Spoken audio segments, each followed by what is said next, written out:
मोहम्मद आरिफ मोहम्मद खान जी जो नवनियुक्त राज्यपाल हैं, गवर्नर बने हैं बिहार के, वो हालांकि आज उन्होंने इस पर सफाई दे दिया कि हमारा 1975 से संबंध है लालू जी से, इसलिए हम मिलने गए थे। लेकिन खबर ये भी है कि अमित शाह के दूत बनकर लालू जी से मिलने गए थे। अच्छा, अमित शाह का दूत बनकर अच्छा। आर.के. सिन्हा की जो मुलाकात हुई लालू प्रसाद यादव से, वो भी यही कहा जा रहा है कि वो भी अमित शाह का मैसेज लेकर आए थे। अच्छा। कौन सा मैसेज भाई? कि अब बिहार में लड़ाई बीजेपी चाहती है कि राष्ट्रीय जनता दल और भारतीय जनता पार्टी आमने सामने से लड़े। बीच में हर बार जो त्रिशंकु की तरह नीतीश कुमार आ जाते हैं, वो ना हो सके इस बार विधानसभा चुनाव में। तो कैसे भी नीतीश को साइड करना है, बीजेपी इस स्ट्रेटेजी पर काम कर रही है। अच्छा। लेकिन ये कब हुआ? ये तब हुआ जब लालू प्रसाद यादव का बयान आया, उसके बाद का ये घटनाक्रम और मिला था संकेत। तो वो समय, और उसके बाद ही 15-20 दिन का समय लगा था, क्योंकि जनवरी की शुरुआत से ही ये खेल जो है शुरू हो गया था। लेकिन इसका परिणति तक का पहुंचा तो 28 जनवरी 2024। तो आज 2 जनवरी 2025 है। मुझे लगता है कि 28 तक इंतजार करना चाहिए, लेकिन 28 तक समय जाएगा नहीं, 16 तक ही बिहार में कुछ ना कुछ उठापटक हो जाएगा। नमस्कार साथियों, स्वागत है आप सभी का एक बार फिर से आपके अपने चैनल पर। बिहार की राजनीति में आज का दिन बेहद खास है। हालांकि खास तो कल रात से ही हो गया है। कल 1 जनवरी था और 1 जनवरी को जैसे ही रात होता है, लालू प्रसाद यादव का एक बयान सामने आता है। ये बयान बिहार की राजनीति के लिए बेहद अहम बयान है।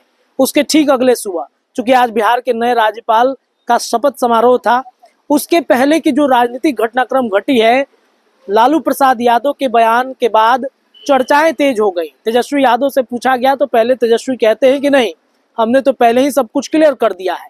लेकिन जैसे ही शपथ समारोह में अंदर पहुंचते हैं तेजस्वी, एक तस्वीर आपके स्क्रीन पे हम चला रहे हैं, ये तस्वीर को जरा आप देखिए। ये नीतीश कुमार और तेजस्वी यादव के एक बार फिर आमने सामने होने की तस्वीर है, और तस्वीर बेहद सुखद अपने आप में है। और जैसे ही यह तस्वीर आती है, मीडिया कर्मी फिर सवाल करते हैं। जब तेजस्वी बाहर निकलते हैं तो वो खामोश हो जाते हैं। नीतीश भी खामोश हैं। लालू प्रसाद यादव के बयान के बाद चर्चा करने की बातचीत जब की गई तो तेजस्वी भी खामोश है। दो दिल मिल रहे हैं, चुपके चुपके वाली कहानी हो गई है क्या? इस वक्त 10 सर्कुलर रोड पर लालू राबड़ी आवास पर हम हैं, और पीछे तस्वीर आप देख पा रहे होंगे, हलचलें थोड़ी सी तेज हो चुकी हैं। अंदर तेजस्वी, लालू, राबड़ी सब मौजूद हैं।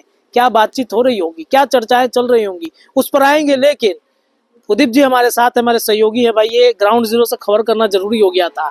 कंधा ही मतलब मिल गया है तो नीतीश कुमार को नया।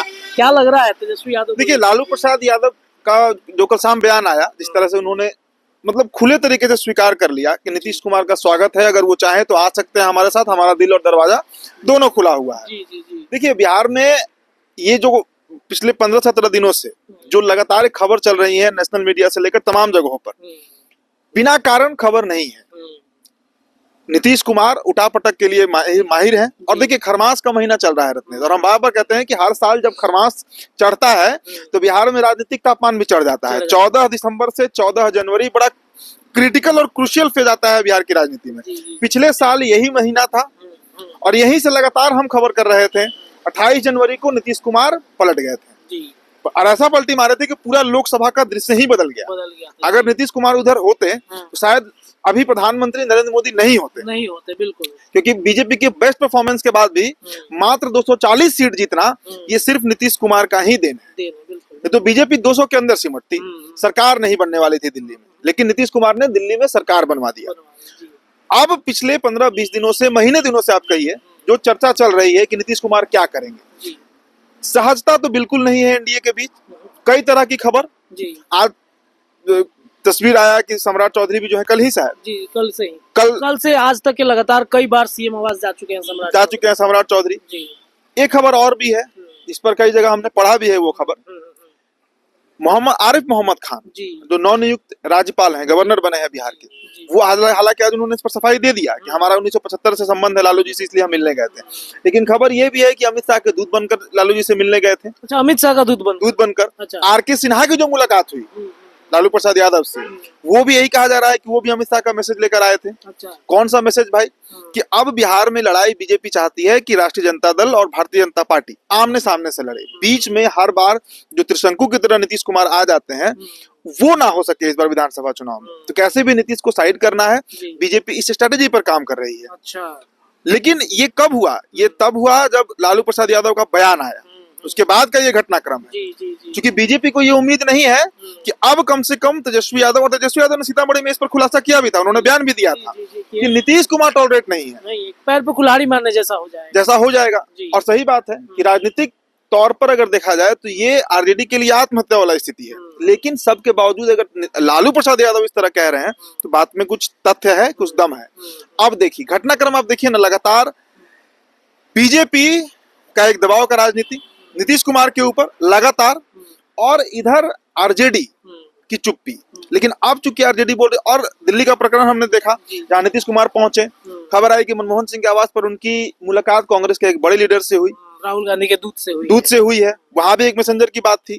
तो उठा पटक तो चल ही रहा है, इसमें कोई दो राय नहीं है। और फिर हम उस पर चर्चा कर लेते हैं कि भाई एकनाथ शिंदे बिहार का जो है संजय झा के रूप में, ललन सिंह के रूप में बीजेपी को मिल चुका है बिल्कुल। तो देखिए 15 जनवरी को खरमास खत्म हो रहा है, और देखिए क्या होगा ये अभी कोई नहीं सटीक तरीके से बता सकता है।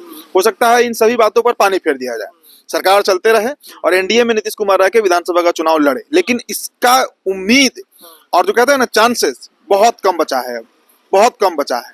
क्योंकि बीजेपी चाह तो रही है बिहार में अपना सीएम बनाना, और इसका आभास नीतीश कुमार को हो गया है। तो नीतीश कुमार ही टॉलरेट करने वाले हैं नहीं। मैंने कहा ना कि नीतीश कुमार सब कुछ से कॉम्प्रोमाइज कर सकते हैं, सीएम की कुर्सी से नहीं करेंगे, नहीं करेंगे। और बीजेपी उसी फिराक में है, चाहती है कि बिहार में उसका अपना मुख्यमंत्री बने, अपना सीएम बैठे वहां पर। भले ही जेडीयू के दो डिप्टी सीएम बनाने को तैयार है, लेकिन मुख्यमंत्री भारतीय जनता पार्टी को अपना चाहिए। तो ऐसी परिस्थिति में ये सहज स्थिति तो नीतीश कुमार के लिए नहीं है। अब पेच फंसा हुआ था कि भाई आरजेडी इस पर क्या सोचती है। तो लालू यादव ने कल इस पर स्पष्टीकरण कर दिया, साफ ही कर दिया कि हम तो भाई दरवाजा खोले हुए हैं, आप तैयार होइए तब तो, नीतीश कुमार पहले तैयार हो जाएं तब तो बात बने आगे। तो अब नीतीश के ऊपर बॉल फेंक दिया गया है। और आपने जो तस्वीर दिखाया, ये तस्वीर कोई पहली तस्वीर नहीं है। याद कीजिए बिहार का जो शीतकालीन सत्र चला विधानसभा का, उसमें भी ऐसा ही केमिस्ट्री दिखा लालू और माफ कीजिएगा तेजस्वी और नीतीश के बीच। फिर राबड़ी देवी का महिला संवाद यात्रा की प्रशंसा कर देना, ये क्लियर संकेत था कि बातचीत चल रही है, बातचीत चल रही है। बातचीत अंतिम दौर में है। अभी हम देख रहे हैं लालू राबड़ी आवास पर काफी हलचल है, अंदर सभी लोग मौजूद हैं, बातचीत हो रहा है, चर्चा चल रही है। तो क्या बात अंतिम दौर में है? क्या सच में दही चूड़ा का तैयारी कर रहे हैं? क्या बोलोगे? अगर अंतिम दौर में भी होगा तो देखिए इस पर अभी कोई क्लियर कट बोलने को तैयार नहीं है। अभी ही शक्ति सिंह यादव जा रहे थे, कोई इस पर बोलने को तैयार नहीं है कि चल क्या रहा है बिहार में। लेकिन लालू यादव ने देखिए लालू यादव वोकल लीडर हैं और स्पष्ट बात करने के लिए ही जाने जाते हैं। तो कल उन्होंने स्पष्ट तो कर दिया है, इसका मतलब ग्रीन सिग्नल नीतीश कुमार को दिखा दिया गया है। नीतीश कुमार के ऊपर, और मेरा जो अपना मतलब गट फीलिंग कह रहा है कि नीतीश कुमार इस पर फैसला लेंगे। नीतीश कुमार एनडीए के साथ, देखिए एक और मसला है, सीट शेयरिंग का भी मसला फंसा हुआ है। नीतीश कुमार चाहते हैं कि इस बार जेडीयू का अपना 100 से अधिक विधायक जीते, जेडीयू का 100 से अधिक विधायक, और उसके लिए सीटें जिस संख्या में वो मांग रहे हैं, बीजेपी उस पर सहमत नहीं है। बीजेपी अपना फेरा में है, अपने फिराक में है कि हमारा 100 से अधिक विधायक हो जाए, कि हम सबसे बड़ी पार्टी बनकर उभरे बिहार में, किसी बैसाखी की जरूरत ना पड़े, हम मांझी कुशवाहा और चिराग को लेकर अपनी सरकार बना ले। तो दोनों तरफ से खींचाखींची चल रहा है, दोनों तरफ से, बीजेपी और जेडीयू दोनों तरफ से। अब ऐसी परिस्थिति में नीतीश कुमार कितने कंफर्टेबल हैं और नीतीश कुमार इस पर क्या फैसला लेते हैं, इस पर सबकी नजर है। लेकिन इतना मानकर चलिए कि फैसला 16 जनवरी तक होगा, क्योंकि ये तारीख तमाम नेशनल चैनल पर चल रहे हैं। ये बजाते टाइटल और थंबनेल में ये तारीख डाला जा रहा है 16 जनवरी, क्योंकि खरमास खत्म हो रहा है उस समय। तो उस समय तक इंतजार करना है। आज 2 तारीख हो ही गया है, लेकिन कल से घटनाक्रम बिहार का बदला है, इसमें कोई दो राय नहीं है। इसके पहले तक की स्थिति दूसरी थी, और खासकर तब जब तेजस्वी ने कहा था सीतामढ़ी में कि नीतीश कुमार को बर्दाश्त नहीं करेंगे। नीतीश कुमार भी इंतजार कर रहे थे कि आरजेडी की तरफ से कुछ ऐसा संकेत मिले जिस वजह से उसके बाद ही हम कुछ फैसला करेंगे। तो संकेत तो मिल गए, पिछली बार भी ऐसा ही हुआ था। मुझे याद है कि वो इंतजार कर रहे थे कि एनडीए की तरफ से कोई संकेत मिले, और मिला था संकेत। तो वो समय, और उसके बाद ही 15-20 दिन का समय लगा था, क्योंकि जनवरी की शुरुआत से ही ये खेल जो है शुरू हो गया था। लेकिन इसका परिणति तक का पहुंचा तो 28 जनवरी 2024। तो आज 2 जनवरी 2025 है। मुझे लगता है कि 28 तक इंतजार करना चाहिए, लेकिन 28 तक समय जाएगा नहीं, 16 तक ही बिहार में कुछ ना कुछ उठापटक हो जाएगा। या तो नीतीश कुमार गद्दी से उतर जाएंगे, बीजेपी अपना सीएम बैठाएगी।